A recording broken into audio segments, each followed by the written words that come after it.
पढ़ेंगे king porous जो कि अपने सिलेबस में लगती हैं और बीए पार्ट 1 में सेमेस्टर फर्स्ट में। This stanza vividly describes a violent midnight storm. ये जो स्टेंजा है ये बहुत ही रोचक तरीके से वायलेंट मिडनाइट स्टॉर्म, मध्य रात्रि के टाइम तूफान आ रखा है और तूफान वो है उग्र वाला, तो उसका वर्णन करता है। That symbolically represents the impending invasion of India by a foreign enemy, जो कि प्रतीकात्मक रूप से ये प्रस्तुत करता है कि भारत के ऊपर हमला होने वाला है। और वो कौन करेगा हमला? विदेशी दुश्मन।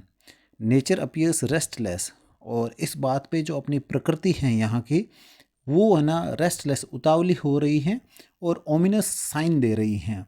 ओमिनस का मतलब होता है अशुभ न, जो चीज़ें हैं इस प्रकार के संकेत दे रही हैं। As if mourning the coming loss of freedom, जैसे कि वो रो रही हो। मॉर्निंग का मतलब यहाँ पे रोना, शोक मनाना। द कमिंग जो आने वाला है, लॉस ऑफ फ्रीडम जो स्वतंत्रता हमारी जो जाने वाली है उसके बारे में। थंडर तूफान, लाइटनिंग वो जो कड़कती हुई बिजली, रेन बारिश, एंड स्वेलिंग रिवर, और नदी के अंदर उफान आता हुआ। नदी यहाँ पे कौन सी है? हाइडेस्पीस। हाइडेस्पीस उसी नदी का नाम है जिसे हम झेलम कहते हैं। आपको भी पता होगा कि झेलम नदी के किनारे एक बहुत फेमस युद्ध हुआ था सिकंदर की सेना के साथ और हमारे भारत के जो पोरस थे ना, किंग पोरस, उनके साथ। तो ये वही हाइडेपस नदी है जिसे हम झेलम कहते हैं। ऑल मिरर इंटेंस इमोशंस, ये जो सारी सारी चीज़ें हैं वो क्या हैं? जो इमोशंस हैं, जो भयंकर वाले जो भाव हैं वो उनका है ना प्रतिबिंब हैं। सच एज पैशन, डिस्ट्रक्शन और डेंजर। पैशन है ना स्ट्रॉन्ग फीलिंग्स होती हैं, और डिस्ट्रक्शन का मतलब होता है विनाश, डेंजर का मतलब खतरा। तो आने वाले जो खतरा हैं वो खतरा नेचर के द्वारा भी प्रकट किया जा रहा है। ये कुछ एक संकेत हैं जहाँ पर थंडर तूफान आ रहा है, लाइटनिंग बिजली गिर रही है, बारिश हो रही है, और नदी में उफान आ रहा है। कौन सी नदी में? झेलम नदी में, जिसे हाइडेस्पीस कहा गया है। आगे देखते हैं। While nature gives loud warnings, जिस दौरान ये जो प्रकृति है बड़ी जोर जोर से चेतावनी दे रही है। थ्रू हिज टेरिबल स्टॉर्म, जो भयंकर तूफान आ रखा है उस तूफान के जरिए प्रकृति है ना पहले से संकेत दे रही है। The people of India, Bharat की जो जनता है, लोग हैं, रिमेन अस्लीप, वो लोग सोए हुए हैं। दोनों तरीके से, रात के समय वैसे सो रखे हैं, रात को सभी सोते हैं, और इनको कोई आभास नहीं है, इसका ज्ञान नहीं है, तो हम ऐसा कह सकते हैं कि वो वैसे भी सो रखे हैं। एंड अनअवेयर, अनअवेयर का मतलब इन्हें कोई जानकारी नहीं है कि किस प्रकार का खतरा आने वाला है।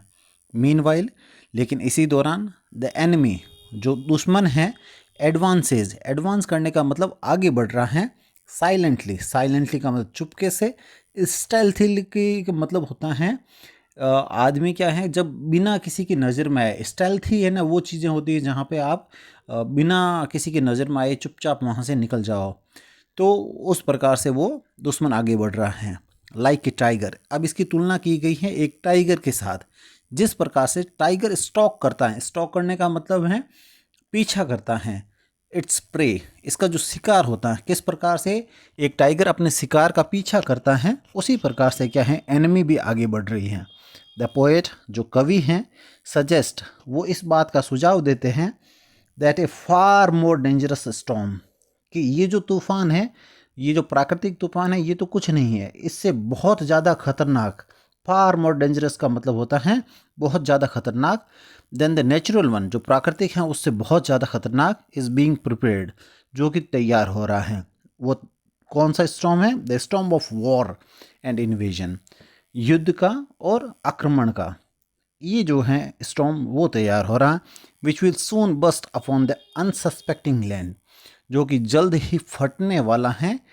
अनसस्पेक्टिंग लैंड, ऐसी ज़मीन पे जिसे कोई आभास नहीं है, जिसे पहले से कोई आभास नहीं है, ये अचानक से हमला होने वाला है। देखते हैं कि इस स्टेंजा में जो वर्ड्स हैं ना, जो डिफ़िकल्ट वर्ड्स हैं जिनकी मीनिंग हम यहाँ समझेंगे। टेम्पेस्ट का मतलब होता है स्टॉर्म, तूफान होता है, और वॉयलेंट, वॉयलेंट का मतलब उग्र तूफान है ये। डर्ज, डर्ज का मतलब है जो शोक का जो गीत होता है, मर्सिया जिसे हम कहते हैं हमारे यहाँ राजस्थानी में। तो ये जो है डर्ज, डर्ज का मतलब होता है शोक का गीत। लिबर्टी, लिबर्टी का मतलब होता है आज़ादी, जिसे हम फ्रीडम कहते हैं। डार्कसम, डार्कसम का मतलब होता है जो अंधेरे से भरा हो, उदासी से भरा हो। अंधेरा उदासी का प्रतीक होता है। हाइडेस्पीस, हाइडेस्पीस नदी का नाम है जिसे हम लोग तो झेलम कहते हैं, लेकिन जो ग्रीक लोग आए थे वो इसे हाइडेस्पीस कहते थे। हेडलॉन्ग, हेडलॉन्ग का मतलब है बहुत ज़्यादा ताकत के साथ और बहुत ज़्यादा गति के साथ।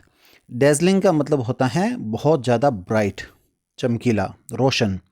वेल का मतलब होता है महिलाओं के द्वारा ओढ़ा जाने वाला कवर, घूंघट जिसे हम कहते हैं। हीविंग का मतलब है कि उतार और चढ़ाव जैसे बढ़ रहा है, घट रहा है, और हैविली बड़ी तादाद में, तो ये बहुत ज़्यादा उतार चढ़ाव है, इसके लिए हीविंग काम में आया है। वेल का मतलब होता है यहाँ पर जो दुख की जो आवाज़ है, जो रोना, पश्चाताप करना, ये इस प्रकार की जो रोने की जो चीज़ें हैं वो वेल कहलाती हैं। अपने पिछली पोएम में भी ये वर्ड आया था।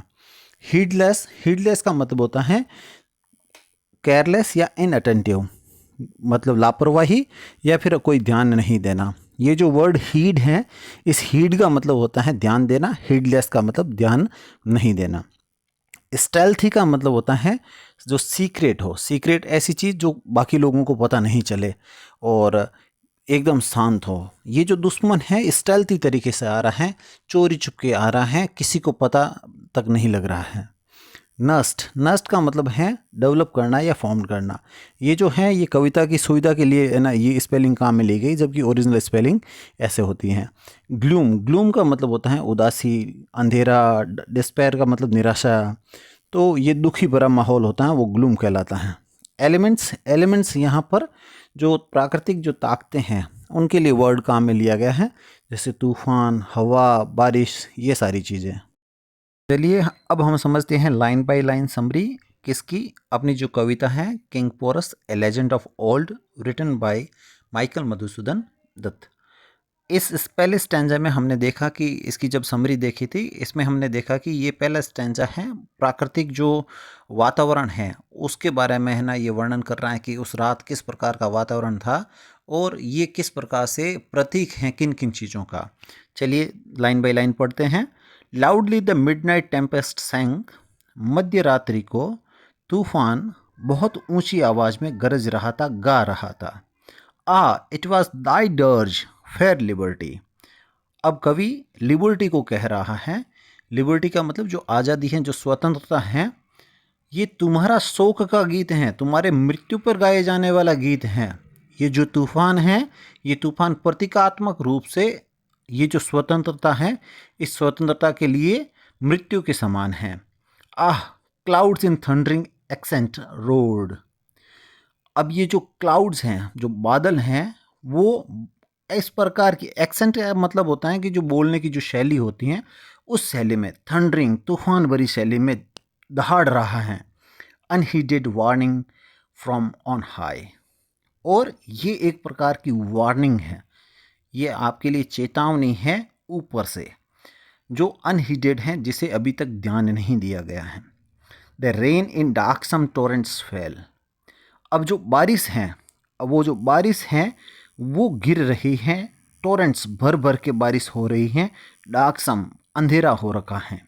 हाइडेस्पीस वेव्स डिड ऑनवर्ड स्वीप। ये जो हाइडेस्पीस जो रिवर हैं उसकी जो वेव्स हैं, लहरें हैं, वो आगे की तरफ बह रही हैं। Like fiery passions headlong flow.